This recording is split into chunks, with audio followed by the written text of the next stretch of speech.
I don't think that you get business done by, flying into town and, impressing everybody and then leaving. It takes building a relationship, building sort of a library in your head of content and brick upon brick, and we build together the house of the Lord. And so I'm just happy to be with you. As we get going tonight, I'm going to talk about disciple making. And as I talk about disciple making, I want you to notice that I'm using a word disciple making rather than discipleship. And I don't know what goes on in the UK, but I know what happens in America. Discipleship means that you do daily devotions. And so, you're good at discipleship. That's the word we use for that. And what that means to a lot of people, we have a little booklet that's called Our Daily Bread. And I like it. I give it away in our church for years. It comes for free, so it's easy for us to give away. And there's always a scripture passage that will be maybe 2 chapters of the Bible. And then there's a single verse and a cute little story that's very shallow.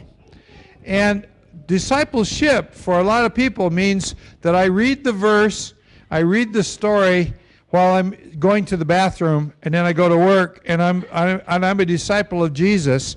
And that has very little to do with Paul saying, "Follow me as I follow Christ," or Jesus saying, "Follow me and I'll make you fishers of men," or Jesus saying, "Take up your cross daily and follow me." Disciple making is when we are bringing people after us as we're following after Jesus, and we're willing to lay down our life for the kingdom of God.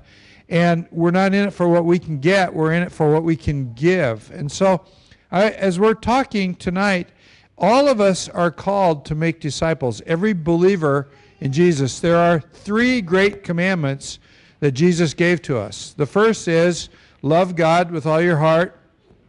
The second is to love your neighbor as yourself.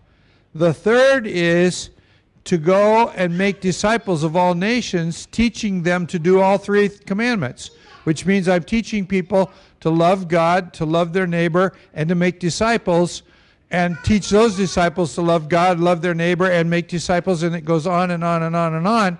And sadly, the church doesn't do that. The church runs events and big meetings and puts on a show, and what we really need to do is sort of get down in the trenches and live with people and begin to share life with people. And so as we talk for today and tomorrow, I want you to be thinking a lot about just 2 verses of Scripture. We'll look at some others, but 2 that I want you to think about the most are Matthew chapter 28, 18 to, actually Matthew 28, 16 to 21, because in verse 16 it says that after the resurrection, everybody assembled, the 11, and some didn't believe. In other words, they ate breakfast with Jesus after he rose from the dead, and they still didn't believe. And yet it's these kind of loser people that God gives the challenge to take the gospel to the whole world. And they went out in their struggles, and they did a pretty good job of it. And that's why we're here today doing what we're doing. The second scripture we're going to look at a little bit later tonight is 2 Timothy chapter 2, verse 2, where the apostle says to Timothy, take the things that I've taught you and pass them on to faithful people who can pass them on to other faithful people. We're talking about 4 generations of disciple making. Paul to Timothy, Timothy to faithful men to other people. And now it's in that context that I want you to think of disciple making, but a specific disciple making that we're talking not so much about ordinary church members who are making disciples, but we're trying to get to people who will follow after us in terms of they will multiply churches, they will rise to the level that you are in terms of spiritual leadership in their community, and we'll change the world if we can do that. And so I want to talk about what we're calling hero making, and before I get into it, I want to make sure that I give my little commercial here. There's 2 websites up on the screen. I'd really like for you to write them down. Both of them have a lot of free material. Exponential.org, I'm actually working with these people. We have 82 books that we've put online that are free, and they're good books for discipling leaders. and you just download them and then you print them. They come as PDFs or Kindle books or whatever you want. And we're using them quite a bit with groups of people that I'm meeting with. I'm doing Zoom meetings with pastors and whatever. And so we'll grab a book and we'll read it together and then just kind of work our way through the process. And so there are a lot of free things. I have a website, and if you go there and you sign into the website, you'll get, I send a blog out about every 3 weeks. And it's been helpful to a lot of people, but also I've written some books that are for sale on Amazon, but if I have control of them, I give them away for free on my website. I just want to help people do what they're called to do in the Lord. And so I just want you to know about that. So as we get into this, we're talking about becoming a level 5 hero maker, and I'm going to show you some little charts and challenge you a little bit later on about, are you a hero maker or are you a hero?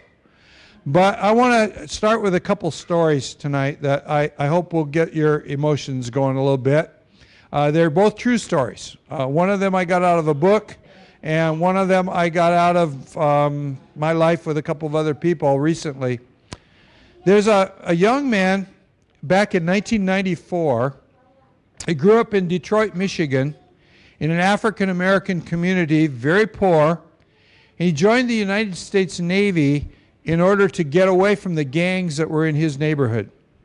When he got in the Navy, they found out that he had real good aptitude for working with computers. And so they trained him, and they trained him to be, and I can't remember the technical term for it, but what he did was he would have to very, very quickly do the computer changes and software whatevers to protect a destroyer, a Navy ship called a destroyer, against incoming missiles. And he tested the top of his class in the thing, and so he was promoted about 4 ranks up from the bottom as soon as he got out of the most basic training. And he did so well that he got his choice of which ships that he wanted to be on. There were several to choose from, and that doesn't usually happen. And so he chose what's called a guided missile destroyer that's out on the hunt for other ships that are trying to destroy your ships. And so this is a high-pressure job, high-tension job. If he fails at his job, he's going to die along with all of his shipmates. He's got to be able to produce. He's got to produce quickly. And so it's almost like playing video games, high stakes, but you're not doing it with this, you're doing it this way back in 1994. Today, they're probably doing it like a joystick, but in those days, they were doing it for real. In that job, you work very closely with the captain of the ship, the commander of the ship. You're on the bridge of the ship where everybody can see whatever is going on. You're doing your thing. He's guiding the ship, doing what he's doing. He's watching you, so there's a lot of pressure there. The guy performs well in school. He performs well in actual tests on shipboard. And then he gets assigned to the ship, and he gets a new commander of the ship who comes fresh out of the Navy Academy called Annapolis. And he's a hot shot. He's a very brilliant guy. And so he's top of his class. And so he's been given command of this ship. Before the ship sails, the guys that are running the electronics discover that there's a part missing. There's a piece of their equipment that they don't have, and they don't have time to go through the normal channels to get that equipment. And so they figure out a way of making contact with another ship, and these kind of things sort of do happen in the military. They sort of borrow something from another ship that they don't pay for, and they bring it over and they install it in their ship. And then accidentally, this is a true story, this captain hears that these guys went out and fixed what was wrong with his ship, and he's angry because he feels embarrassed that another captain knows that he was about to sail out of port with something wrong with his ship, and he begins to focus his anger on this young man, Derek. And as they go out and they go through a series of what we call war games, where there are tests, and it's pretend, but the thing is simulating that there are incoming missiles, and you got to shoot the missiles out of the sky before they shoot your ship. And so the guy has kind of got this attitude of, I'm watching you. I'm watching every move you make. I'm watching every mistake you make. And he begins to just keep coming down on this kid and coming down on this kid. And the short story is this: within 6 weeks' time, not only has the guy failed the first week of tests, within 6 weeks' time, he loses his rating as a person who's capable of shooting down the ships, and he's moved out of that job, and he just becomes a common, ordinary seaman. Here's a kid that was at the top of his class, has impressed everybody, and all of a sudden, he's totally incapable of doing what it was that he was doing. He had, as a captain, a guy who was smart, smart to the point of brilliance, but wanted to be the hero in his own story. And somehow he felt threatened by this young kid, and rather than be a hero maker to the kid and help the kid do his job and do it well and protect everybody's life, he had to figure out how to tear the kid down so that he could become somebody who in the end could say, I told you so, I was right and you were wrong. There are leaders like that in the body of Christ, and we've all met them.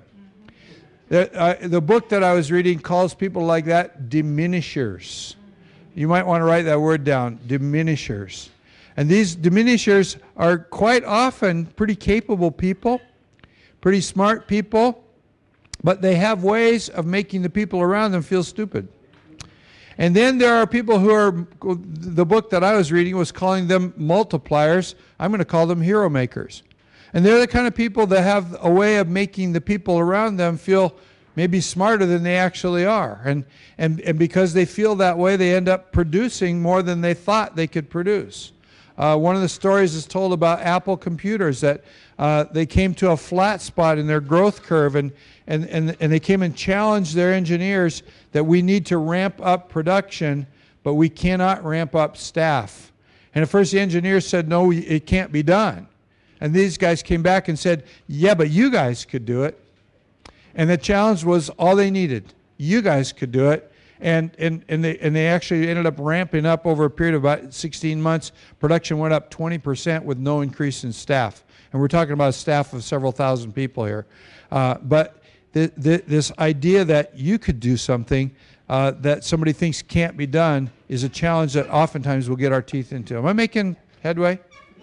And so I want you to be thinking about that there's sort of an option. There's probably three options of just being an ordinary person who doesn't do very much of anything, or being a diminisher, or being a hero maker. But a diminisher probably is going to come out looking like a hero. There are probably people that have been in your life that have had a way of putting you down, and other people thought they were doing a good job while they were doing it. You knew they weren't, but they were, they were polishing the apple with some people. I have a very similar story to tell. There's a young man in my life that I have known since he was 16 years old. He's now 25. He's Chinese American.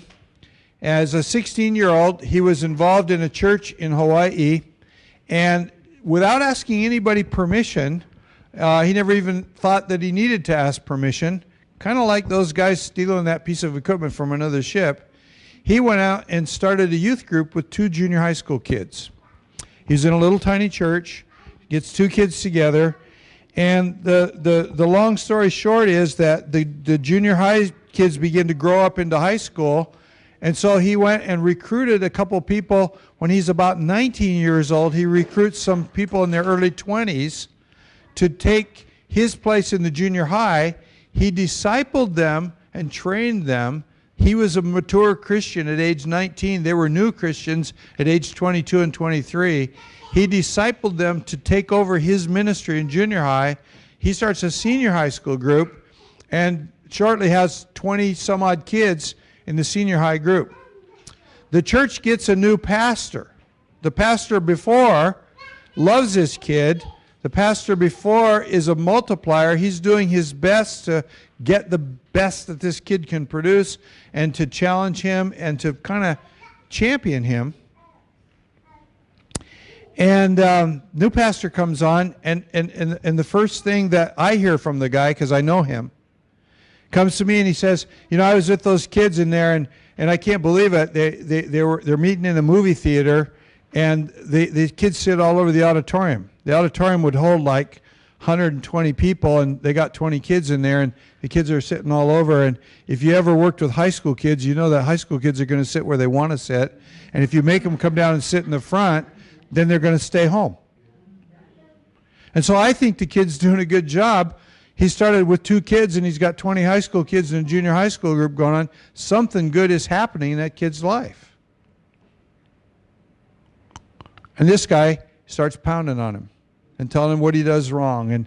And the pastor that the guy was working with was actually letting the young man preach. And this guy, the new pastor, comes in and finds fault with his preaching and says, you're off the preaching team, and you're off this, and you're off this, and you're off this. And eventually he fired him. And the pastor was so proud of himself for firing this young man that he showed me the letter that he made the young man sign. I did these terrible things, and it was despicable, absolutely despicable. This happened within the last 6 months. And so I was in Honolulu 5 weeks ago. I spent 2 hours with this young guy. Another pastor has kind of picked him up and trying to work with him, and it's not going well. Kid is about to graduate from college. He's getting ready to go into get a master's degree in business, hoping that he can become a pastor one day, but wants to be a bivocational pastor. He wants to be able to work in the business world and pastor a church on the side. And we sat on somebody's patio, and for 2 hours he just tells me how he knows that the whole thing was a mistake. He can't figure out how he got into it in the first place, and that he has no idea how he got as far as he got or how many kids came there, because he can't be a pastor. He's not equipped to be a pastor. It's just not going to work for him to be a pastor. And so I'm the hero maker here, right? I want to do my best to make this kid feel good about himself, and it absolutely fails. Nothing good comes out of this conversation, other than that I knew I was going to see him a couple of weeks later in Japan. And I challenged him. He told me he's never, ever had coffee with a girl before in his life. And so I challenged him. I told him, when you come to Japan, one thing I want to know is that, I made him give me the names of 3 women that he knew and tell me in order which ones he was going to ask out for coffee. And so I go, when I see you in Japan, the one thing I want to know is that you took one of these girls out for a cup of coffee. And he's all shy and embarrassed about it. And I go, which is the ugliest girl of the 3? And he names her. And I go, the ugliest one will feel honored that you asked her out, because probably no other guy ever asked her out. So you just need to learn how to talk to girls. You go have a good time. And so I see him 3 weeks later or whatever it was, and it's like he's a transforming individual.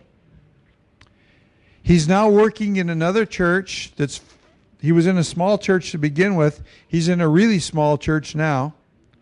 He's driving 25 miles from his house to get to church. He's starting to work a little bit with high school kids, but telling me that he's a failure and he can't go forward. And by the time we get to Japan, just 2 weeks have gone by, but 2 weeks of this other pastor going, you know what, you do too have it. I talked to Ralph about you. He knows you. You got what it takes. Stop feeling sorry for yourself, because you're the man. You're the guy that can do the thing that nobody else can do. And by the time that we get to Japan and I see him, he's beginning to smile. And that was like something new. He's beginning to smile. We're in Japan for about 4 or 5 days, and now I have to have the talk with him, because I see him one night we're at a meeting like this, and afterwards we break up to talk about it, and he's sitting there with this absolutely gorgeous babe. And so I pull him aside and I go, hey, Michael, you don't fall in love with the first one, let that go. And but I got to spend a week with them. At the end of that week, this guy's telling me all his plans for what he's going to do in the ministry, and all his plans for how he's going to end up becoming a pastor in Japan, because that's his long-term goal. The difference is that this one pastor that came into his life is a diminisher. The guy is extremely smart. I've known him for a long time. If you read a book, a lot of times I would disciple guys, but we'll read the same book and then we talk about it. He'll come back and he can quote the book. I come back and sort of remember what's in it. This guy's smart. He can quote the book. I've watched him preach. He's very impressive. He speaks like 4 languages, but in a sermon, I don't see any reason why you need to speak in 4 languages in one sermon. Other than to go, hey, look at me, I'm somebody special. And so everything that I see about this person, he's putting out to me that he wants to be the hero in his own story, and part of him being the hero is, I'm going to put you down. I'm watching you. And that's exactly what he did to the young kid. As he explained to me the letter that he had him sign, the whole thing, it was the very same thing I'd read in the book. The guy on the ship going, I'm watching every move you make. He told me that he had told the kid, I'm watching you. I'm watching you. You know, there's a way of saying, I'm watching you. You're going places. Or there's a way of saying, I'm watching you.